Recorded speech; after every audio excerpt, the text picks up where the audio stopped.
नमस्कार मंडळी. सगळ्यात आधी सर्वांना श्री स्वामी समर्थ. तुम्हालाही अंथरुणावर बसून जेवायची सवय आहे का? असेल तर हा व्हिडिओ शेवटपर्यंत नक्की बघा आणि व्हिडिओ कसा वाटला कमेंट करून सांगायला विसरू नका. तर मंडळी, यमराजांनी स्वतः चित्रगुप्तांना सांगितले की माणसाने अंथरुणावर बसून भोजन का करू नये.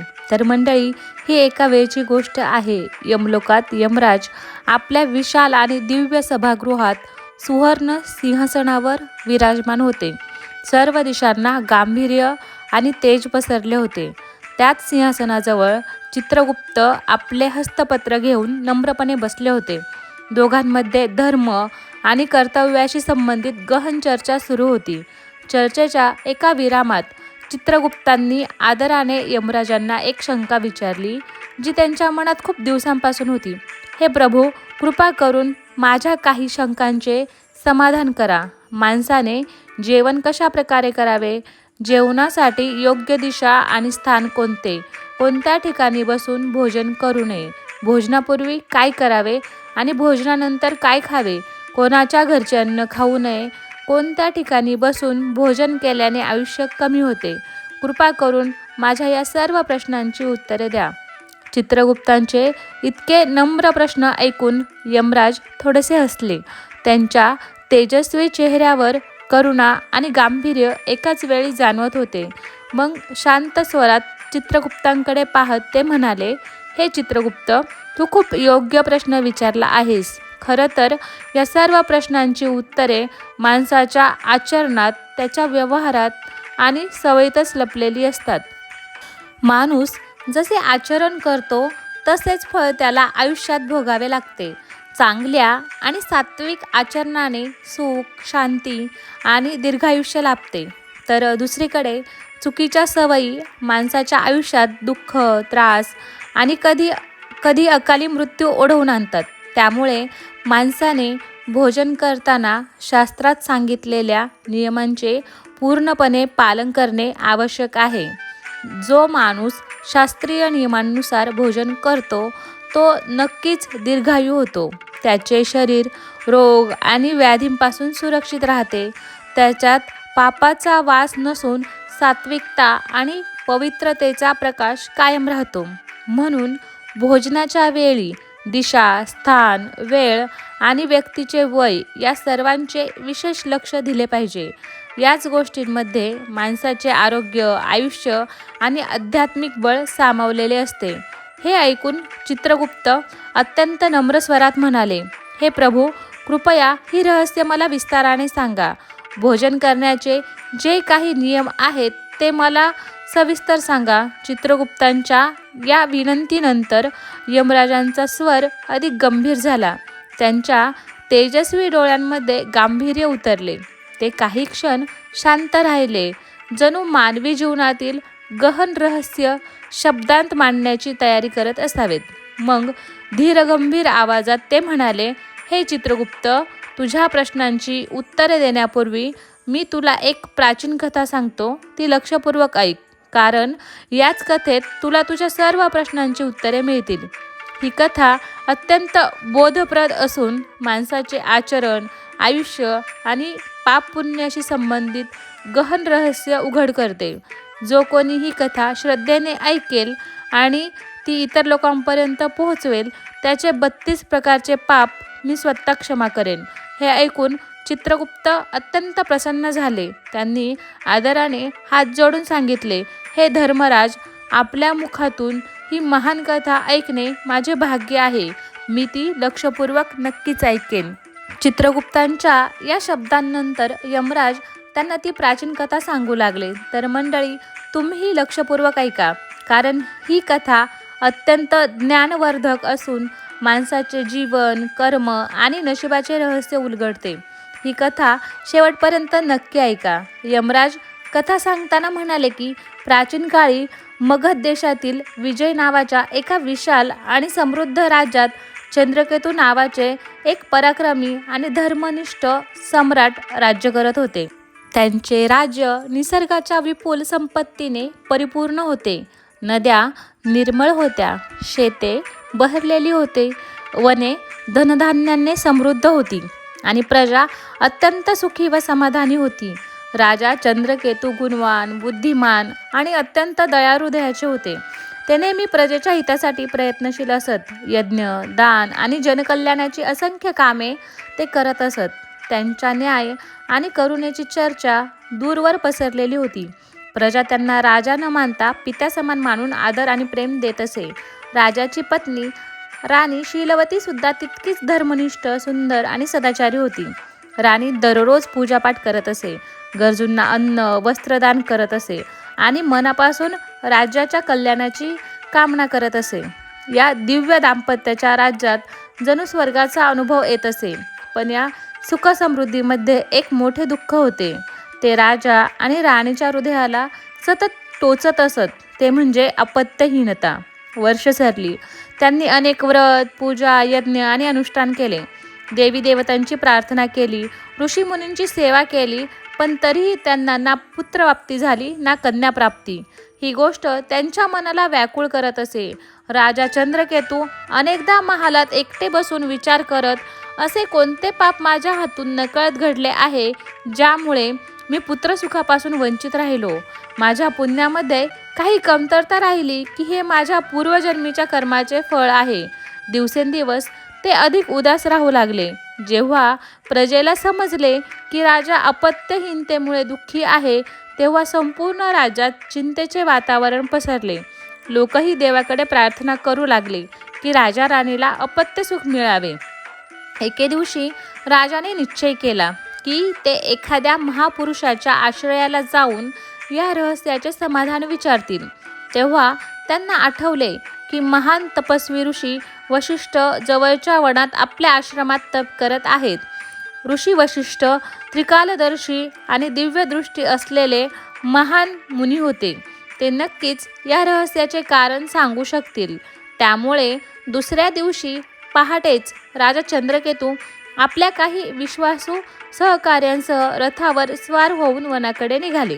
थोड्याच वेळात ते त्या शांत आणि पवित्र आश्रमात पोहोचले, जिथे हिरव्यागार वृक्षाची सावली होती आणि पक्ष्यांचा मधुर किलबिलाट वातावरणाला दिव्य बनवत होता. ऋषी वशिष्ठ आश्रमाच्या दाराशीच जणू त्यांची वाट पाहत होते. राजाला येताना पाहून त्यांनी तेजस्वी हास्याने त्याचे स्वागत केले आणि म्हणाले, या राजन, आमच्या आश्रमात तुमचे स्वागत आहे. आज अचानक येण्याचे कारण काय? सर्व काही खुशाल आहे ना? राजाच्या कामांतून विरक्त होऊन संन्यास घेण्याचा विचार तर नाही ना केला? ऋषींनी हे बोलताना हलकेसे स्मितहास केले, जणू ते राजाची मनस्थिती पारखत असावेत. पण पुढच्या क्षणी त्यांचे तोंड गंभीर झाले आणि ते शांत भावाने राजाची वाट पाहू लागले की आता ते आपल्या मनातील गोष्ट सांगतील. राजा चंद्रकेतूने दोन्ही हात जोडून अत्यंत नम्रतेने सांगितले, हे मुनिवर, राज्याची कामे व्यवस्थित सुरू आहेत. माझा संन्यास घेण्याचा कोणताही विचार नाही. पण मी एका मोठ्या चिंतेमुळे व्याकुळ होऊन आपल्या आश्रयाला आलो आहे. आपण जगातील रहस्यांचे जाणकार आहात, त्यामुळे माझ्या शंकेचे समाधान फक्त आपणच करू शकता. राजाच्या आवाजातील दुःख आणि नम्रता पाहून ऋषी वशिष्ठांनी सहानुभूतीने विचारले, राजन, तुमच्यासारख्या पराक्रमी आणि धर्मनिष्ठ राजाला कोणत्या गोष्टीचे दुःख असू शकते? तुमची प्रजा सुखी आहे, राज्य समृद्ध आहे, तरीही तुमच्या मनात काही शंका किंवा दुःख असेल तर निसंकोचपणे सांगा. मी माझ्या शक्तीनुसार नक्कीच तुम्हाला मदत करेन. ऋषी वशिष्ठांचे हे करुण आणि आश्वासक शब्द ऐकून राजा चंद्रकेतूचे मन थोडे हलके झाले. ते काही क्षण गप्प बसले, जणू स्वतःचे दुःख शब्दात मांडण्याची तयारी करत असावेत. मग हळूहळू आणि दुःखी स्वरात त्यांनी आपली व्यथा सांगितली. हे मुनिवर, माझ्या जीवनात एकच कमतरता आहे. मला कोणतेही अपत्य नाही, ना मुलगा ना मुलगी. मी अनेक यज्ञ केले, उपवास केले, तीर्थदर्शन केले, ब्राह्मणांना दान दिले आणि प्रत्येक शक्य प्रयत्न केला, पण नशिबाने मला अपत्य सुखापासून वंचित ठेवले आहे. कृपया सांगा की माझ्या हातून असा कोणता गुन्हा घडला आहे ज्यासाठी मला अपत्यहीन राहण्याची शिक्षा मिळाली आहे? माझ्यानंतर माझ्या राज्याचा वारसदार कोण असेल? माझा वंश पुढे कसा जाईल? कृपया माझ्या मनातील ही वेदना दूर करा आणि हेही सांगा की अपत्य प्राप्तीसाठी मला कोणता उपाय करावा लागेल. राजाची व्यथा ऐकून ऋषी वशिष्ठांनी काही क्षणात आपले डोळे मिटले आणि दिव्य दृष्टीने राजाच्या पूर्वजन्मीच्या कर्मांचे निरीक्षण करू लागले. ध्यानमग्न ऋषींकडे राजा डोळे लावून पाहत होता. काही क्षणानंतर ऋषींनी डोळे उघडले आणि सांगितले, हे राजन, मी जे काही सांगत आहे ते संयमाने ऐका. ऋषी वशिष्ठ गंभीर आणि करुण स्वरात म्हणाले, माणसाच्या आयुष्यात जे काही सुख दुःख येते ते उगीच येत नाही. त्यामागे त्याच्या पूर्वजन्मीचे कर्म उभे असते. तुमच्या अपत्यहीनतेचे कारण सुद्धा तुमच्या वर्तमान जीवनातील नसून पूर्वजन्मीच्या कर्मात दडलेले आहे. पूर्वजन्मी नकळत का होईना तुमच्या हातून एक असे कर्म घडले होते ज्याला शास्त्रात पाप म्हटले गेले आहे. माणूस कितीही धर्मनिष्ठ का नसो, जर पूर्वजन्मीचे एखादे पाप त्याच्या सोबत असेल तर त्याचे फळ त्याला कधी ना कधी भोगावेच लागते. त्याचं पापाचे फळ तुम्ही या जन्मात अपत्यहीनतेच्या रूपात भोगत आहात. ऋषींची वाणी गंभीर झाली. त्यांच्या शब्दात कोणाला दोष देण्याचा भाव नव्हता, तर सत्याचा आरसा होता. एक असा आरसा ज्यात राजाच्या वर्तमान दुःखाचे कारण स्पष्ट दिसत होते. हे ऐकून राजा चंद्रकेतू चकित होऊन म्हणाले, मुनिवर, कृपया विस्ताराने सांगा. माझ्याकडून असे कोणते पाप घडले होते, कोणती चूक मी नकळत केली होती, जिचे फळ मला या जन्मात भोगावे लागत आहे. कारण मला या रहस्याची जाणीव करून द्या, जेणेकरून माझ्या मनाचे ओझे हलके होईल. राजाची व्याकुळता आणि सत्य जाणून घेण्याची तीव्र इच्छा पाहून ऋषी वशिष्ठ काही काळ शांत राहिले, जणू स्मृतींच्या त्या दारावर टकटक करत असावेत जिथे राजाच्या पूर्वजन्मीचे कर्मे सुरक्षित होती. त्याच्या डोळ्यात सहानुभूती होती, पण सोबतच एक गांभीर्यही होते. मग त्यांनी धीरगंभीर स्वरात सांगायला सुरुवात केली, पूर्वजन्मी तुम्ही एक सामान्य शिकारी होता. तुमचे जीवन वनात शिकार करूनच चालत असे. स्वभावाने तुम्ही क्रूर नव्हता. तुमच्या मनात दयाही होती. पण शिकारीचे काम असे आहे की ज्यात कधी कधी नकळत अधर्म होतो आणि तोच अधर्म भविष्यात मोठे फळ देतो. राजा लक्षपूर्वक ऐकत होते. ऋषी पुढे म्हणाले, एका दिवसाची गोष्ट आहे. तुम्ही एका वेगाने धावणाऱ्या हरणाचा पाठलाग करत जंगलाच्या खूप आत पोहोचलात. ते हरिण तुमच्या नजरेआड झाले. तुम्ही त्याला शोधत एका हिरव्यागार ठिकाणी पोहोचलात, जिथे निसर्ग शांत आणि निर्मळ होता. तिथेच एक गाय आपल्या छोट्या वासराला प्रेमाने दूध पाजत होती. पण दुर्दैवाने तुमची नजर तिकडे गेली नाही. तुम्हाला वाटले की हरिण कदाचित झुडपांच्या मागे लपले असेल. हाच भ्रम तुमच्या आयुष्यातील सर्वात मोठा अपराध ठरला. तुम्ही न पाहताच त्या दिशेने बाण सोडला. तो बाण हवा चिरत थेट त्या गायीच्या शरीरात घुसला. ऋषींचा आवाज काही क्षणांसाठी जड झाला. ती गाय अत्यंत जखमी होऊन वेदनेने जमिनीवर पडली. तिचे छोटे वासरू घाबरून थरथर कापू लागले. त्याच्या डोळ्यात भीती आणि असहाय्यता दाटली होती. जेव्हा तुम्हाला तुमच्या चुकीची जाणीव झाली, तेव्हा तुम्ही पश्चातापाने व्याकुळ झालात. तुम्ही लगेच धावत गायीजवळ गेलात, जखम दाबून धरली, पानांनी रक्त थांबवण्याचा प्रयत्न केला. जे काही शक्य होते ते सर्व केले, पण काही वेळातच त्या पवित्र गोमातेने तडफडून प्राण सोडले. तुमचे हृदय त्या दिवशी तुटले होते, पण पाप तर घडले होते. ऋषी वशिष्ठांनी गंभीर स्वरात सांगितले, राजन, गोमातेला विनाकारण त्रास देणे हे खूप मोठे पाप मानले जाते. गाय ही केवळ प्राणी नसून मातेसमान पवित्र मानली जाते. तिचे दुःख, तिची वेदना, तिचे रक्त या सर्वांचे प्रतिफळ खूप जड असते. तुमचा अपराध नकळत झाला असला तरी ते कर्मच तुमच्या या जन्मातील अपत्यहीनतेचे कारण ठरले. त्याच पापाचे फळ तुम्हाला या जन्मात अपत्यहीनतेच्या रूपात मिळाले. ऋषींचे वचन ऐकताच राजा चंद्रकेतूचे डोळे भरून आले. त्यांचे अश्रू टपटप पडू लागले. ते पश्चाताप आणि करुण भावनेने थरथर कापू लागले.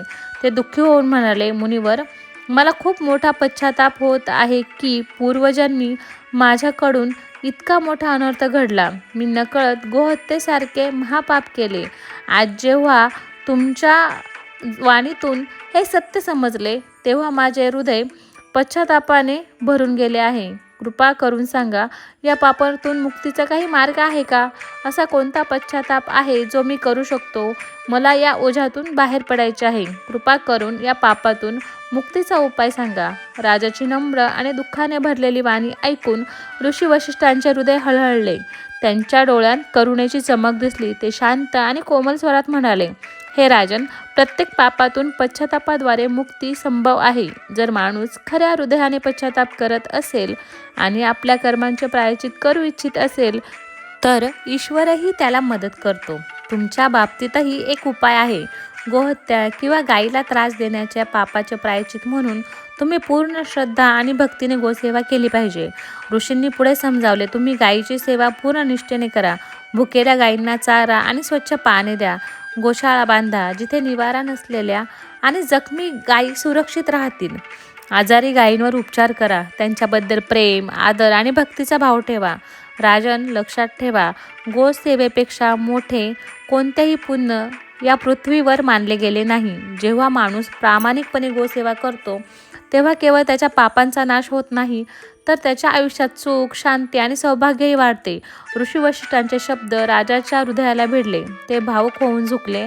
त्यांनी श्रद्धा आणि कृतज्ञतेने ऋषी वशिष्ठांचे पाय धरले आणि म्हणाले, मुनिवर, आपल्या शब्दांनी माझे हृदय हलवून सोडले आहे. मला या पापाची जाणीव होताच आत्मग्लानी झाली.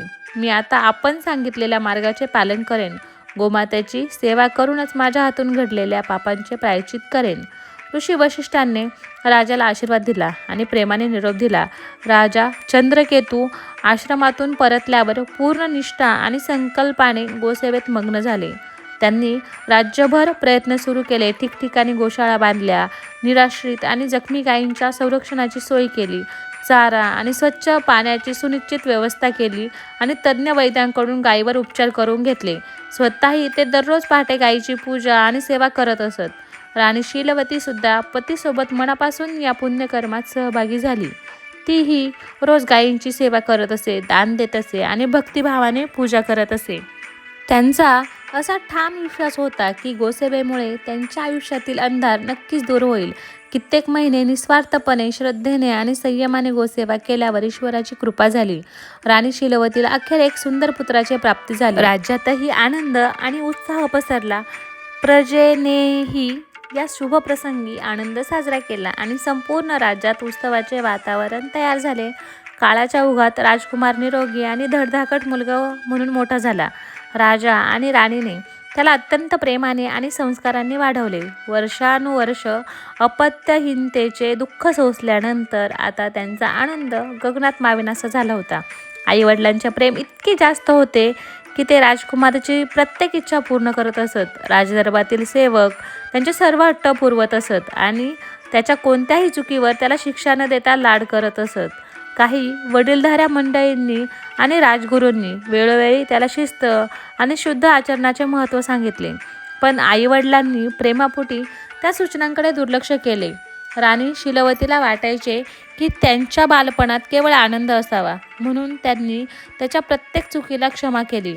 अशा प्रकारे राजकुमार किशोरवयीन होऊन 16 वर्षांचा झाला. राजा चंद्रकेतूंनी मनाशी त्याला आपला वारसदार मानण्यास सुरुवात केली होती, पण नशिबाला काही वेगळेच मान्य होते. 16 वर्षांच्या कोवळ्या वयात अचानक त्या राजकुमारावर एक गंभीर आजार ओढवला. राज्यातील कुशल वैद्यांनी आणि दूरवरून बोलवलेल्या डॉक्टरांनी अनेक उपचार, यज्ञ आणि प्रार्थना केल्या, पण कशाचाही उपयोग झाला नाही. काही दिवसांतच दुर्दैवाने त्या तरुण राजकुमाराने प्राण सोडले. या अचानक आलेल्या संकटामुळे राजा राणीवर दुःखाचा डोंगर कोसळला. त्यांचे दुःख शब्दांत मांडणे कठीण होते. संपूर्ण राज्यात शोककळा पसरली. लोक रडू लागले आणि देवाकडे प्रार्थना करू लागले. या अपार दुःखानंतर राजा चंद्रकेतूंनी राजगादी सोडण्याचा निर्णय घेतला. त्यांनी आपली सत्ता आपल्या पुतण्याकडे सोपवून राणी शीलवतीसह वनात ऋषी वशिष्ठांच्या आश्रमात राहण्याचे ठरवले. जेव्हा ऋषी वशिष्ठांनी राजा राणीला अत्यंत शोकाकुल अवस्थेत पाहिले तेव्हा प्रेमाने त्यांचे कारण विचारले. राजन, तुम्ही इतके व्यथित का आहात? राजा चंद्रकेतूंनी रडत रडत आपल्या पुत्राच्या अकाली मृत्यूची कथा ऋषींना सांगितली. तेव्हा ऋषी वशिष्ठांनी ध्यान लावून दिव्य दृष्टीने पाहिल्यानंतर सांगितले, हे राजन, तुमच्या पुत्राचे आयुष्य कमी होण्यामागे कोणतेही बाह्य कारण नव्हते, तर ते त्याच्या स्वतःच्या दैनंदिन आचरणात दडलेले होते. तुम्हाला पूर्वजन्मीच्या पुण्यफळामुळे पुत्रप्राप्ती तर झाली, पण तुमच्या मुलाने लहानपणापासूनच काही अशा अशुद्ध आणि अपवित्र सवयी लावून घेतल्या होत्या, ज्याचे वाईट परिणाम म्हणून त्याला अकाली मृत्यूला सामोरे जावे लागले. ऋषी पुढे म्हणाले, तुमचा मुलगा दररोज न अंघोळ करता जेवत असे. शरीर आणि मन जोपर्यंत पवित्र नसते तोपर्यंत केलेले भोजन रोगाचे कारण बनते. जो माणूस स्नान करत नाही किंवा स्वच्छता राखत नाही आणि त्याच अवस्थेत जेवतो, त्याचे आयुष्य हळूहळू क्षीण होते. त्याच्या शरीरात दोष वाढतात आणि रोगांची संख्या वाढते. आणि सर्वात मोठी चूक, तुमचा मुलगा नेहमी अंथरुणावर बसूनच जेवत असे. शास्त्रात स्पष्टपणे सांगितले आहे की जो माणूस अंथरुणावर बसून भोजन करतो त्याचे शरीर हळूहळू रोगांनी व्यापले जाते. या सवयींमुळे पचनशक्ती नष्ट होते, शरीरात दोष निर्माण होतात आणि जीवनाचे तत्व कमकुवत होते. अशा व्यक्तीच्या आयुष्यात अकाली मृत्यूची भीती नेहमी कायम असते. तुमच्या मुलाने प्रेमामुळे मिळालेल्या सवलतीचा चुकीचा फायदा घेतला. आईवडिलांच्या अति लाडामुळे त्याने शिस्त पाळली नाही आणि परिणामी त्याच्या शरीराने त्या अपवित्र सवयींची शिक्षा भोगली. अनेक वैद्य, यज्ञ, उपचार काहीही उपयोगी पडले नाहीत, कारण शरीर आधीच या सवयींमुळे कमकुवत झाले होते. ऋषी वशिष्ठांचे बोलणे ऐकून राजा आणि राणी दोघेही सुन्न झाले. त्यांचे डोळे ओलावले. त्यांना जाणीव झाली की प्रेमापोटी केलेल्या दुर्लक्षामुळे त्यांच्या पुत्राचा संयम सुटला होता. निराशा, वेदना आणि पश्चाताप त्यांच्या मनात दाटून आला. त्या क्षणी त्यांनी निर्णय घेतला की आता ते सांसारिक मोह सोडून देतील.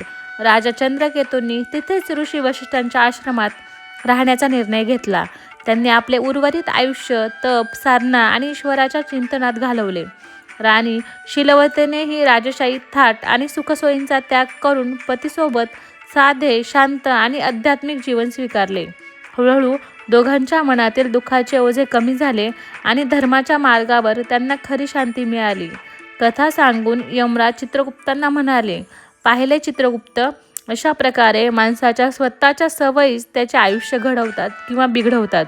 राजा चंद्रकेतूसारख्या पुण्यवान माणसालाही आपल्या मुलाच्या अकाली मृत्यूचे दुःख सहन करावे लागले आणि त्याचे कारण कोणतीही बाह्य शक्ती नसून त्यांच्या मुलाने स्वीकारलेल्या चुकीच्या सवयींमध्ये होते.